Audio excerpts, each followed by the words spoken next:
қазақ тілі тапсырмаларын жеңіл әрі оңай түрде орындау үшін менің YouTube каналыма тіркеліп алыңыздар. Бірінші тапсырманы халқымыздың салт-дәстүрі, ұлтымыздың ұлттық құндылықтары, әрбірінің өзіндік ерекшелігі бар, әрбірі өзіндік ерекше мәнге ие. Екінші тапсырманы бұл өлең жолдарында сыбаға ұлға, қызға, данаға, елге, жерге, анаға, яғни барша жұртқа, үлкенге де кішіге де берілетіні айтылған деп ойлаймын. Үшінші тапсырманың біріншісі көрімдік сұрау дәстүрі, екіншісі базарлық, үшіншісі сүйінші, төртіншісі сыйлық беру кәдесый дәстүрі, бесіншісі жеті атасын білу, тегін руын сұрау дәстүрі деп жауап берулеріңізге болады. Төртінші тапсырманы қазақ халқының салт-дәстүрлерінің өзіндік ерекшеліктері бар.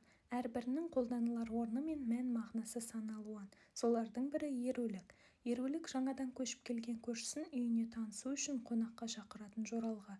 Бірақ қазіргі заманда ерулікті тек ауыл аймақтарда ғана қолданады деп ойлаймын. Себебі қалада тұратын отбасылар ерулікке шақырмақ түгілі көршісінің кім екенін танымай жатады.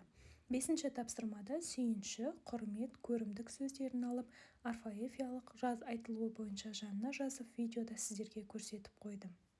Алтыншы тапсырмада ақпарат. Қазақ халқы салт-дәстүрге бай халық. Әр дәстүрдің өзіндік мағынасы бар. Мысалы, бесікке салу, тұсау кесу, сүндет той, қонақ күту сияқты дәстүрлер елдің бірлігін, сыйластықты көрсетеді. Түсіндірме. Бұл дәстүрлер арқылы халқымыз баланы әдепке, үлкенді құрметтеуге, өз тегін тануға үйреткен. Салт-дәстүрлерді сақтау, ата-баба мұрасын қадірлеу деген сөз деп 6-шы тапсырманы орындауларыңызға болады. Қазақ тілі тапсырмаларын менімен бірге орындау үшін менің YouTube арнама тіркеліп алыңыздар. Пікір білдіріп, лайк басып, менің арнамның дамуына өзіндік үлестеріңізді қосыңыздар. Назарларыңызға рахмет.